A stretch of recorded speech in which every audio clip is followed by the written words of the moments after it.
মানুষ কত অসহায়, পূর্ণবয়স্ক মানুষ, কোথায় তার বাড়িঘর কেউ জানে না। সে এতটাই অসহায়, বার্ধক্যজনিত কারণে, অসুস্থতার কারণে সে রাস্তায়, ইটের রাস্তায় হাত পা ঘষে ঘষে এগিয়ে চলেছে। কোথায় যাচ্ছে কেউ জানে না। হয়তো তার দুপুরে আহার হবে কি হবে না, এরকম ব্যাপার। না জানি তার ছেলেপুলে আছে কি না, সংসার জীবন আছে কি না, কেউ এ খবর রাখে না। যাই হোক, এরকম যদি মানুষের পরিণতি হয়, মানুষ যদি এইরকমভাবে বেঁচে থাকে, সে বেঁচে থাকার মানে কেউ মনে হয় বুঝতে পারে না। তবু তো কোনো উপায় নেই, তাই সে এগিয়ে চলেছে গ্রামের ইটের রাস্তা ধরে বেশ কিছুটা দূর।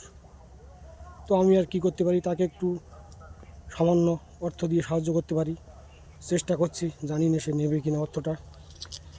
তো তার হাতে আমি 20,000 টাকা তুলে দেবো। সে যদি দুপুরে টিফিন খেতে পারে, মনে হয় তার ভালো হবে। যাই হোক, দেখি।